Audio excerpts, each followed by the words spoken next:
Not spare the embattled former Deputy President Rigathi Gachagua on Tuesday as they slammed the former second-in-command over remarks made over the possible resurgence of the 2007-2008 post-election violence in 2027.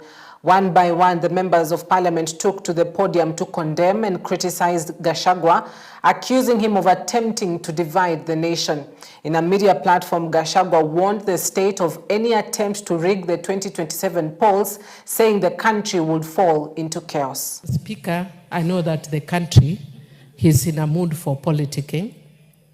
And, you know, and the tragedy in Kenya is we politic when we start politicking a day after elections. And for a stranger who would be visiting Kenya, you would actually think that the presidential elections are in 2 days' time. Madam Speaker, there's nothing wrong with that because Kenya is a fairly democratic country. But it is extremely unfortunate, Madam Speaker, if we can use language that would incite ethnic animosity and ethnic violence, that would create the kind of violence that we saw. Madam Speaker, the people who suffer in situations like that are women and children. Deputy President, now they are clear that it was legitimate and proper. For the more he speaks, the more he acts, the more he invites action for impeachment in any other circumstance. Madam Speaker, it is sad to refer to 2007 and to threaten that we could go back there. In 2007, we came to the brink of the precipice. We came to as great a disaster as we possibly could. And it took the backing down of the Right Honorable Raila Amolo Odinga for us to continue as a state and as a nation. No one should refer to those events. Madam Speaker, in this country, different communities live in different parts of the country. And I actually dare say that the community where the former Deputy President comes from, members of his community are all over the country, in different parts of this country. They have established businesses there, they have established families there, they are running their lives from those particular areas. That a leader like that can come and say that whatever happened in 2007, 2008 is like a Christmas party. To imagine that such a leader would want to be elected and that we are going to have many other Christmases with such an individual. I think in this particular house, Madam Speaker, we have never felt vindicated.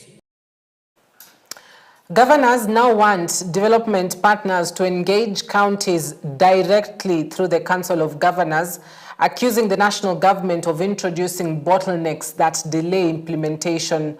Consequently, the governors say the national government, in as much as it insists it's pro-devolution, has not given much impetus to the growth of the devolved units. Speaking in Naivasha this morning during a sensitization workshop for governors on the second Kenya Devolution Support Program, a 4-year World Bank-funded program supporting implementation of devolution through strengthening county performance in financing, management, coordination, and accountability, the Council of Governors Vice Chair Mutahi Kahiga said counties are experiencing delayed implementation of development projects and thus changes must be affected. Given me a speech to read and proceed to read it. Chair, Council, an amount of euro.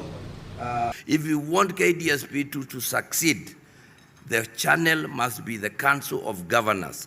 Let us stop having some pseudo, ways of reaching out, because that creates confusion and we are not able to move. But as long as we are moving in one line and we are moving through the Council of Governors, our Secretariat has the perfect capability of ensuring that we succeed. Number two, that every devolved sector World Bank programs needs to consider the council as an implementing partner and allocate resources. Because here we are, it's a coordinating body for the 47 counties. We cannot be coordinated at Treasury. We cannot even be coordinated at devolution, because devolution is not even a ministry. It is just a small sector put somewhere under the office of the Deputy President. And I keep wondering how successful devolution will be in that ministry, where the Deputy President has so many other things to handle, you know, and we must fight. And we say this, for those of us who are in office now, and at a point at this, we must fight for devolution, because it is the only way that we will transform our country. And devolution was not born out of an individual's mind. It was born out of the minds of Kenyans who fought and said, yes, this is the way to go. And therefore, let us work, and I will call upon our partners here. National government will tell you many things because they have sovereignty, and they must be the people that must do all the collaterals and what have you. But the implementation of any program, no matter what you call it, be it a fertilizer program, whatever program, can only be implemented in the counties. The counties have structures, and within that, we are able to move. But at the top, we have the COG who will be able to work together with us. And therefore, I make a plea as the vice chair and on behalf of the COG and the chair, that for every program, let us have a segment of funding for the COG to help you implement that specific program. The judiciary has requested an inquest by the Office of the Director of Public Prosecutions into the conduct of Senior Counsel Ahmed Nasir Abdullahi over what they termed as disparaging remarks against the judiciary, its leadership and judges with relentless but baseless claims of corruption. The judiciary accuses the senior counsel of making sensation corruption allegations through his social media posts about judges without tabling a formal complaint with evidence to the Judicial Service Commission or any other law enforcement agencies. The judiciary now says it is open to public scrutiny and are willing to be held accountable, saying the consistent attacks from Ahmed Nasir are not only unbecoming and unprofessional, but also potentially serve to erode public confidence in the judiciary and eventually undermining the rule of law. Judges, judicial officers, and staff under the judiciary work under extremely difficult and constrained environments, if only but to deliver on this constitutional promise. The judiciary must therefore, whilst being held accountable, be jealously defended and supported by all well-meaning people. And while we respect the freedom of speech, which is constitutionally guaranteed, there are limits to this freedom, and it cannot be abused in a manner that stokes public mistrust in the judicial system. Free speech must be exercised responsibly. Kenya is greater than any single individual. No one is above the law.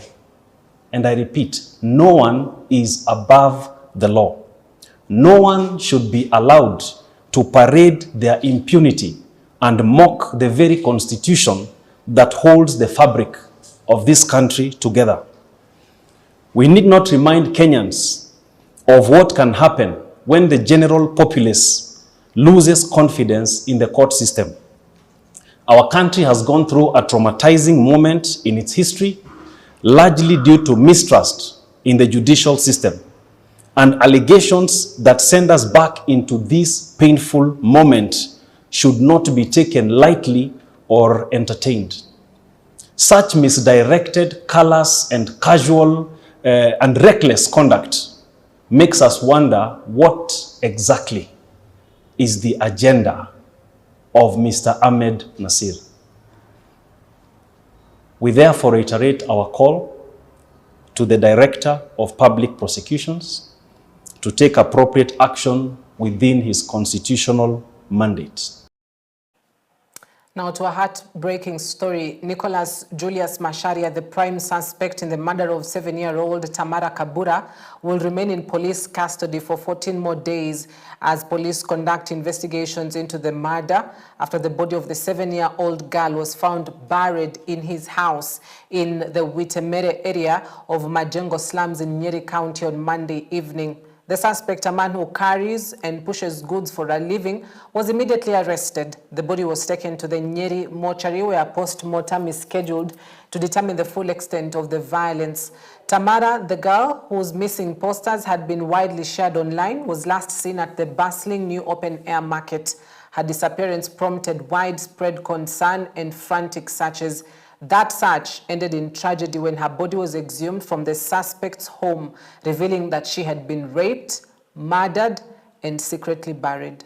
Chunguza kesi yako anasema anahitaji siku 14 aweze kukamilisha uchunguzi wa kesi yako. Uko na pingamizi? Sawa. Application 27th May 2025 has merits. The respondent shall continue to be detained at Nyeri Police Station for the next 14 days as the investigations continue. The more the law is sluggish, it's like mocking me. Because everybody mwenye amekuwa hurted. Juni wengi, si mimi peke yangu. Because this child was a lovable, alikuwa anapenda kila mtu. Nukiwa na begi ilifanyika jana, because they know the child. Mtu alikuwa anapenda tu watu. You can say she was an angel. I mean, she's just a 7-year-old girl. Over 4,000 police officers have exited the National Police Service in just 3 years, leaving behind a strained force struggling to manage rising security demands across the country.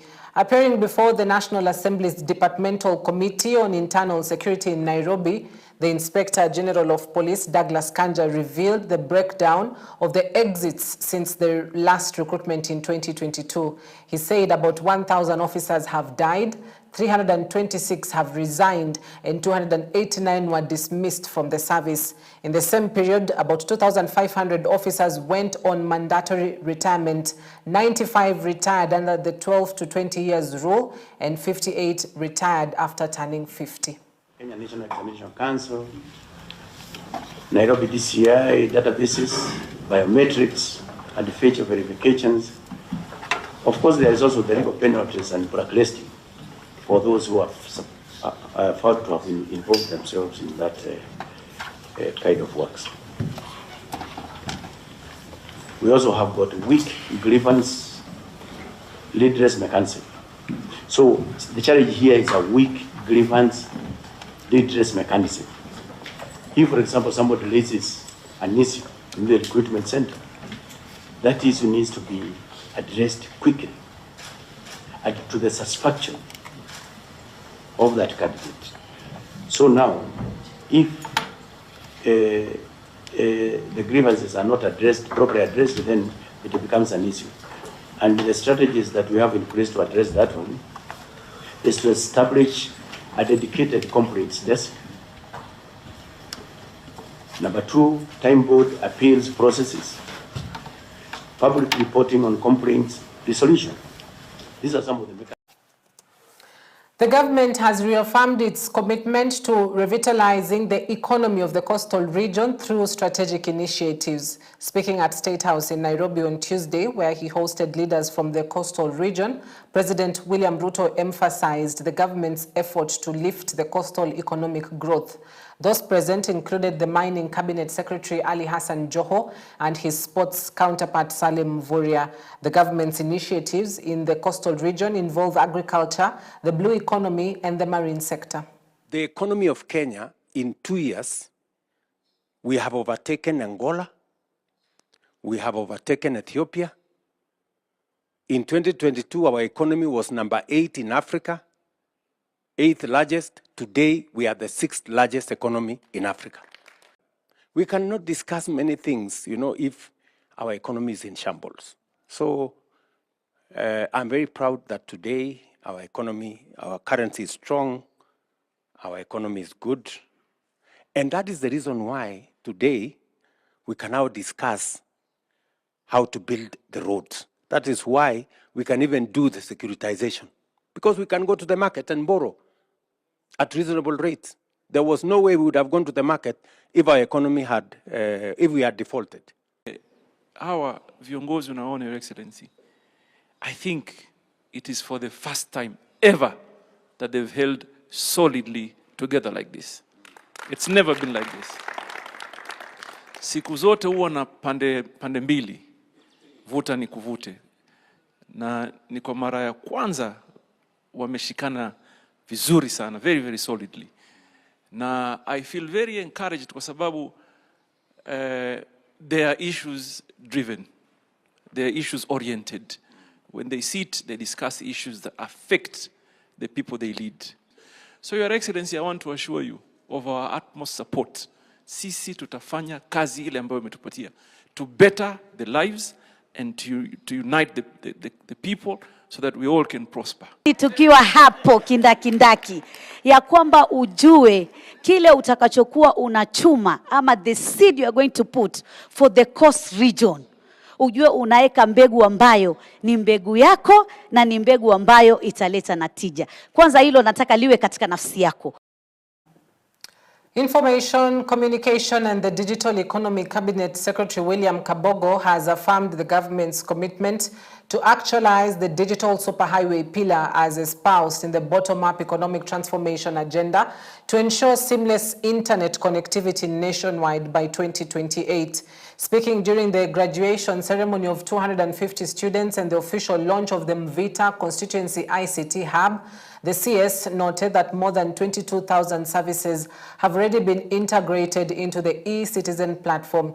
The CS commended Mvita Member of Parliament Mohamed Machele for spearheading transformative projects and urged other leaders to set aside political bickering and focus on their development mandates. Na pia nimeona mna talent ajabu hapa. Hiyo hub ikuwe pia center of talent innovations, ila watu waweze kujimudu kimaisha kupitia mitandao.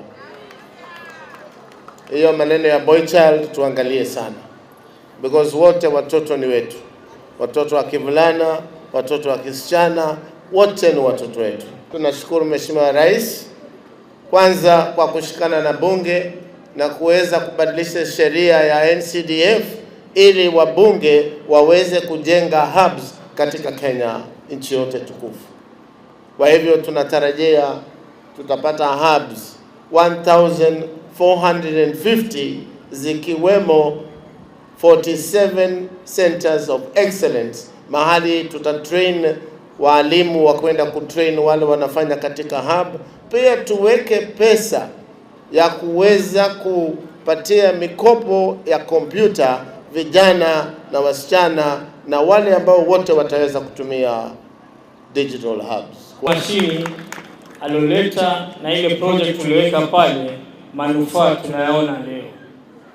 And I promise we'll work with our youth ili wapate kufaidika na hii program. Today is 300, tutasonga taratibu. We are looking for space, in other words, tupate kujenga. We have a land issue hapa ndani ya Mvita. Challenge kubwa hapa ni land.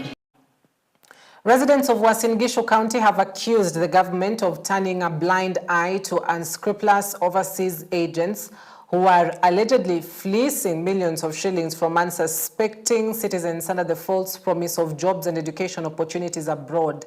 Many say they have been forced to sell land and property to fund travel arrangements, only to be left financially ruined when the promise of jobs fails to materialize. The aggrieved residents issued a 14-day ultimatum to the government demanding immediate action against the fraudulent agencies. I was working in South Sudan as accountant in Save the Children, so I have to resign my work kwa sababu ya hii agencies, kwa sababu I met with the boss of nilikutana boss wa Novice Global na he promised to take me to Canada na akanipea the requirement. I did. Akaniambia the agency fee ni 350, which I paid, which is here I paid. Alafu the second one akaniambia even if you resign there's no problem, there's a true way. Agent wangu anaitwa Proline Ndanganya. Mtoto wangu alikuwa supposed aende Canada, but I had used another agent ikukawa anahitaji bank statement.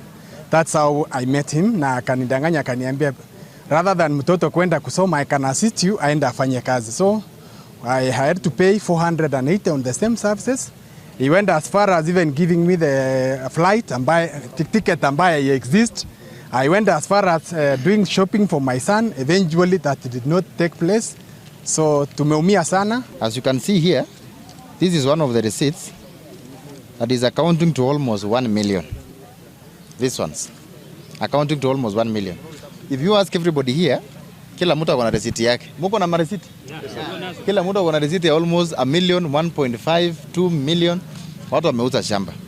They don't have the license. That's why it is easy to get away with the money. So we want to ask the Minister for Labor. We know you are very busy saying that you are giving people jobs, even in Kasarani. We don't want to care about those people you are giving jobs. We want you to come here, and we are giving you a timeline of 14 days. If you don't come here and address this issue, we are going to the streets. Sindio? Yes. We are going to the streets, and this time round is going to be rough. Shakil Ali Mohammed, an employee of Gateway Marine Services in Mombasa, will remain in custody for 8 days of allegations of stealing 6.9 million shillings from his employer. Appearing before Mombasa Senior Resident Magistrate Gladys Olimo on Tuesday, Shakil denied charges of allegedly stealing property valued at 6.952 million shillings. The property is said to have come into his possession by virtue of his employment at the company. Shakil was initially arrested on March 27, 2025, and later released on a 50,000 shillings bond. He was scheduled to be formally charged on Friday, May 23rd, but his lawyer, Ouma Otieno, informed the court that Shakil and his family had been admitted to Beyond Scope Hospital in Kisauni, with dengue fever. The court notes that it is not in dispute that the accused was seen in Court 13 on 23rd of May 2025 for purposes of taking a judgment. Ironically, the same day, the court was served with a sick sheet dated 22nd of May 2025 to the effect that the accused was on 5 days bed rest. Clearly, the accused is being uneconomical with the truth. Hence, the court must treat the medical evidence presented with a pinch of salt. Furthermore, this court opines that if at all the accused application by his counsel was made in good faith on the day the matter was registered for plea, then at least the accused would have demonstrated that good faith by presenting himself before this court. A section of Muslim faithfuls in Bungoma town have voiced their complaints about being harassed by the Land and Urban Planning Office for allegedly committing corruption before being granted permission to build a Jamia mosque.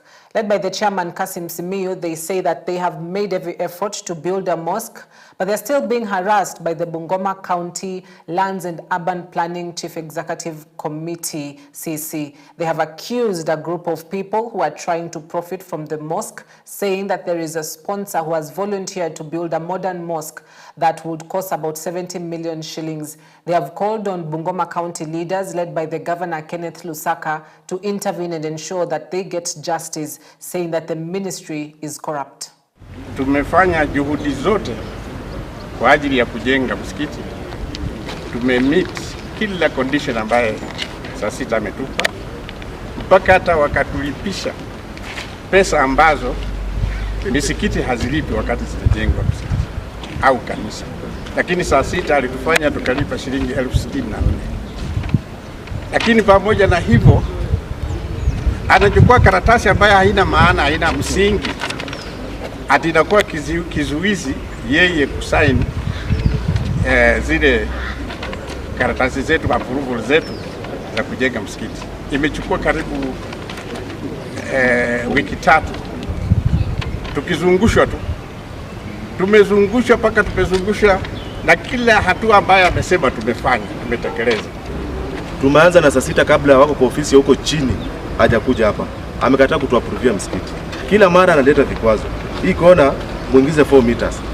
Unaongea na texture kutoka Nairobi, anarudisha vile anataka. Mara ya pili, hapa dirisha kufungua isisungue jirani, ingia 2.4 ndani. Texture alikuwa macha 2 meter. Texture leo ameingia hiyo 2.5 anataka, texture akamuuliza, "Iko kitu yote unataka?" Tuko sawa. Wamefanya. Iko kwa meza yake, hataki kuapprove.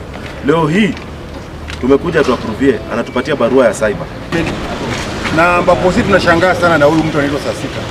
Huyu SASITA alikuwa anapitia nyuma anasema anataka pewe contract hapo, sababu contract hapo ndani.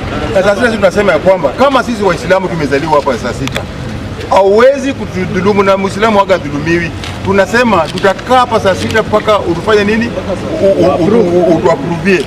Jambo ingine saa 6 hatutakupatia hongo vile unapenda kukula hongo. Na tunalaumu gavana wetu Kennedy Makere Lusaka na Moses Masaka, mleta mtu mgani huyu?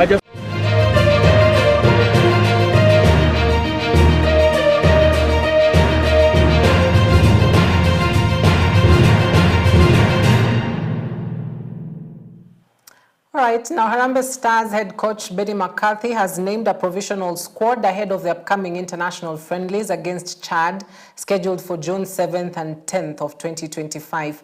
The friendlies are set to be held in Morocco. The headline inclusion is the return of veteran midfielder Victor Wanyama, who has come out of international retirement to rejoin the national team setup. The squad features a balanced mix of seasoned campaigners and exciting new talent as McCarthy continues to shape his team. Among the notable inclusions are Kenneth Nyamwaya and Swale Pamba, both earning their maiden call-ups to the senior national team. This marks McCarthy's second camp with the Harambee Stars, and the upcoming friendlies will offer a key opportunity to assess the squad's depth and readiness as Kenya builds towards the 2025 African Nation Championship in August.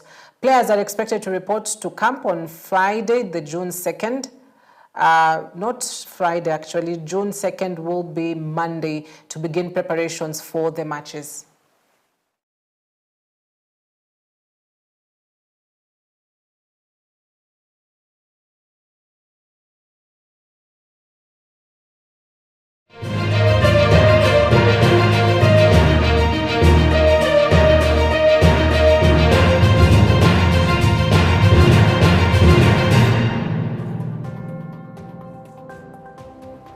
Well, that's some great news for Team Kenya as Victor Wanyama returns. Hopefully it will be a valuable addition on just, controlling that midfield, as well as, Kenya's hopes really for the CHAN performance as well as the AFCON 2027. So we wrap it up at that point tonight. Thank you for watching. My name is Cynthia Nanjala. Good night.